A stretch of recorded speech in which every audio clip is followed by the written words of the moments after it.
the labs used to decide who got their frontier models. As of this week, that decision moved to the White House, and a Pentagon official is naming a rival lab's policy chief by name. If you're just joining, Anthropic's Fable 5 and Mythos 5 became the live test of binding frontier AI controls after Commerce cut off access on national security grounds. Access has come back in pieces, but the fight isn't over. Officials are still defending the restrictions as safeguards for U.S. and allied critical infrastructure. And now the question is, who gets to decide when a frontier model is too sensitive to ship at all? This is Anthropic Pentagon Watch.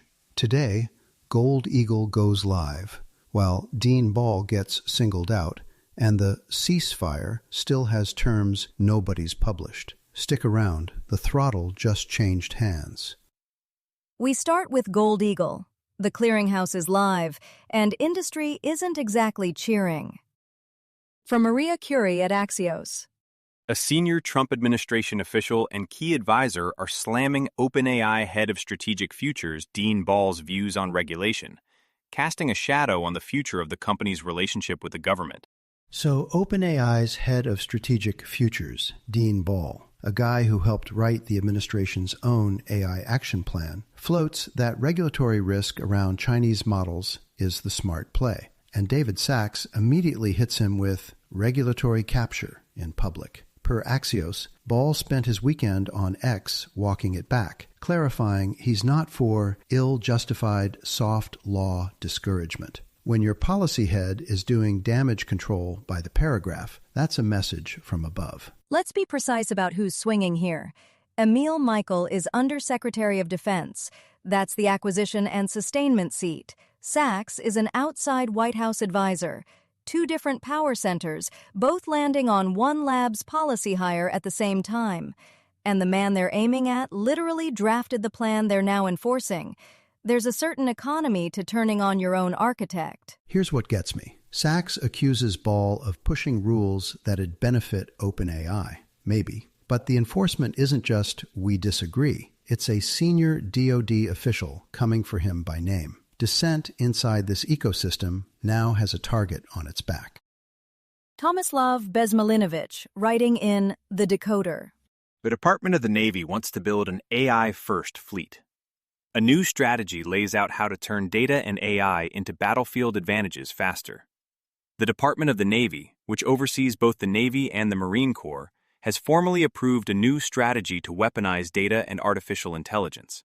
The Department of the Navy just signed a strategy to, and I'm reading the actual title here, Weaponize Data and Artificial Intelligence. Acting Secretary Hung Cao put it into effect immediately. No euphemism budget on this one. Give them credit for honesty.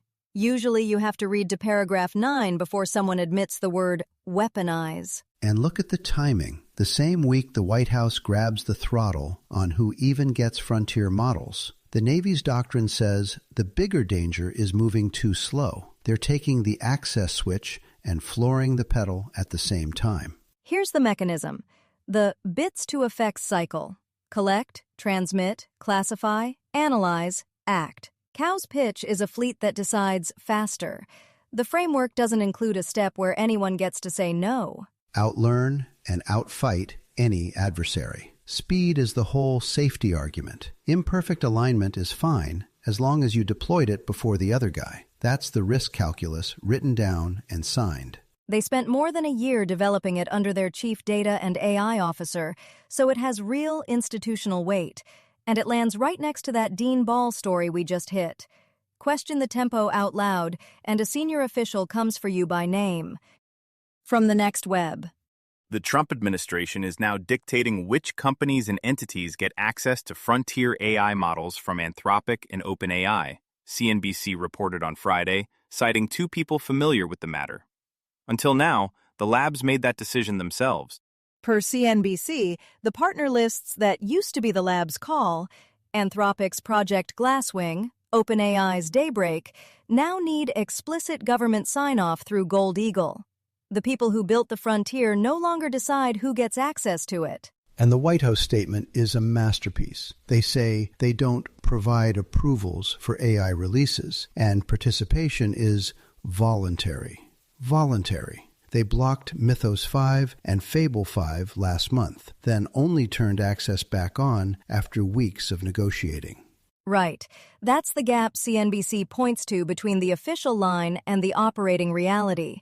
Voluntary until the moment you say no. This widens the whole fight. It started as Anthropic's access getting yanked. Now every frontier partner list is sitting under one White House clearinghouse. The distribution layer just moved out of the labs. And notice the inversion. Anthropic's commercial model was built on the lab deciding who's trusted. Gold Eagle moves that judgment call into the White House. The Pentagon watch just became a White House watch. From Spencer Fane. On June 12th, the U.S. Bureau of Industry and Security, BIS, issued an unprecedented is-informed letter invoking the Export Control Reform Act, requiring Anthropic to obtain a license before sharing Fable 5 or Mythos 5 with any foreign national, including its own employees. Spencer Fane's read on the Lutnick letter is the most legally precise framing we've gotten all week. Ceasefire, not peace treaty. Lutnick withdrew the export controls on June 30th. The 18-day blackout ended. But the underlying legal fight is still live, and Mythos 5 restrictions didn't just evaporate. Right, and ceasefire means the kill switch is still there. Somebody just took their finger off it. 90 minutes. BIS gave Anthropic 90 minutes to verify the nationality of every user on Earth, which is impossible. So the whole thing went dark worldwide. And the letter names 3 commitments Anthropic made to get back online. Spencer Fane flags them, but the terms themselves aren't public.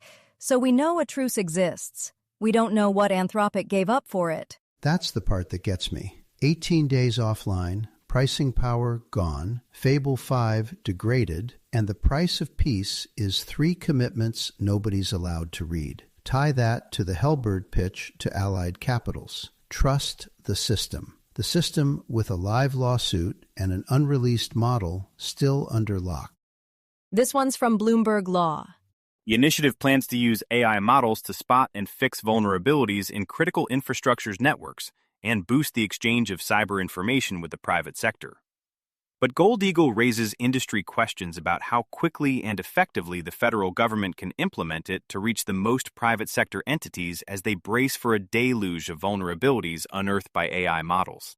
So the White House launches Gold Eagle as an olive branch on cyber intel sharing, and Bloomberg Law's word for the industry reception is muted. Which tracks, because the same administration asking companies to trust a new clearinghouse is the one whose layoffs and budget cuts broke those sharing channels in the first place. Right. You gut the staff, torch the relationships, then show up with a shiny one-stop shop and act wounded when nobody's excited. And notice who's inside Gold Eagle. Anthropic and OpenAI are the named model suppliers. So the labs aren't running this thing anymore. They're feeding it. After the ball hit we just covered, you can see what happens when a lab tries to work inside it politely. The quote that lands is Illumio's Gary Bartlett. Even while he's calling it a huge win, he immediately asks how fast they can move and whether they're going to get in their own way. That's the whole muted support story in one breath. Nice idea. Don't trust the plumbing.